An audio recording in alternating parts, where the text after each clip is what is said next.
Thank you from the bottom of my heart for being here. Today, I'm going to make it simple.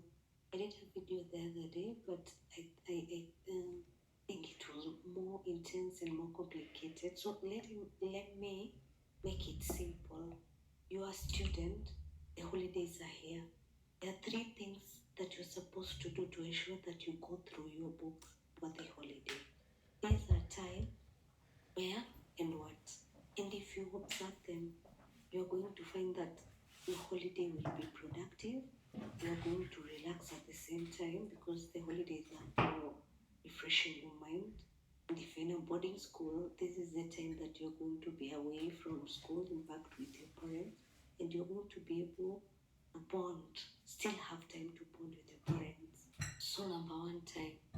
Every day you should designate a particular time when you're going to do what? To study. Know the exact time that you're going to do your studies every day. Stick to that time. Here, remember, consistency is the key. The most preferred time is in the morning because most of you, I know you have phones. You also have other different screens in your home. You have a tab. You also have a TV. There are many. So before you touch all the gadgets and you start looking at them or viewing, you should first do your studies. This also is good if you start by studying in the morning because your mind is fresh. So everything that you're going to do to study in the morning, you're going to grasp it, or you're going to understand just before what? You get into any other thing. Another reason why when you study, you will also find that if you study in the morning, your whole day you'll be productive because you've already achieved one thing which is very important in your life now. So if you're waking up at 4 or you're waking up at 5 or you usually wake up because it's over the holiday 6, study for 2 to 3 hours in the morning. And if you're those people who wake up maybe at 8, which I don't think there's any student who wakes up at that time, you still start by studying at 8 to 11. Other students also prefer studying in the morning for 1 hour or 1.5 hours, and then in the evening also 1.5 hours.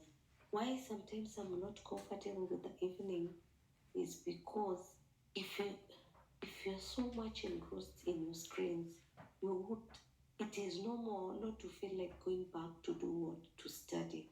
Because these are things which take up all your attention. So you might say, oh, I'll study in the morning tomorrow again. Let me continue watching whatever I was doing. I'll study tomorrow again in the morning. Let me continue watching what I was watching. Or you'll say, hey, my friends are here and we are playing the PS.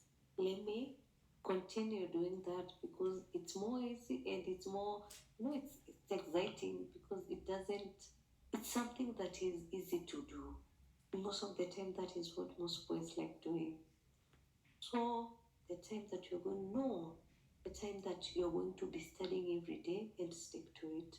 Number 2, we said where. Now where you are going to do your studies. Are you going to do in your bedroom at one corner? Do you already have a table and a chair where you do your studies? Are you going to go to the dining table and study there? Do you already have a chair there? Or are you lucky enough to have a study room? Or do your parents have an office where you can borrow and study from there? You can also choose a quiet place. You can also choose outside where it's very silent. Make sure if it's outside, there are people passing by. It should be very quiet.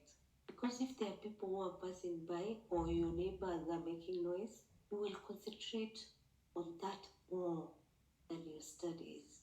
Some students also prefer going to the next library. In some of the places, they have libraries, so you can opt to go to a library because there the environment already is set for what? For study. So use it. Ask around. Ask around. Where can I find a library? Where do people go to study art? Where do students study art?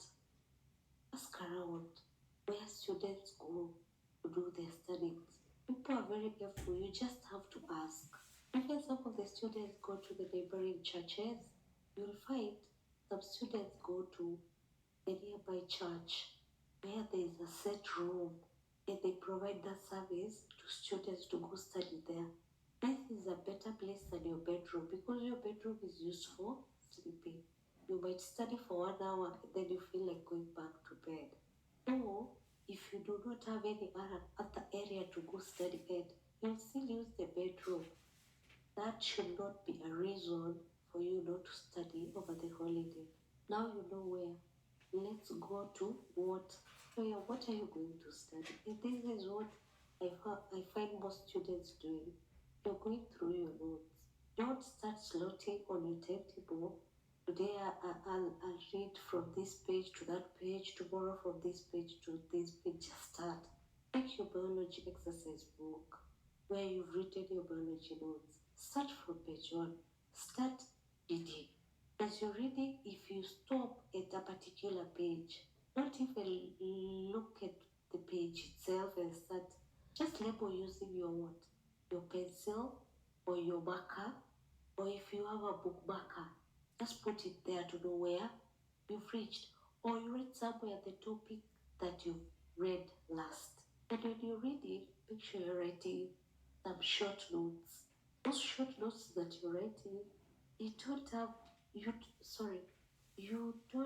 to read them again. Other students also, after they make the short notes, they read them again. But you don't have to. There are students also who don't prefer writing anything when they're studying.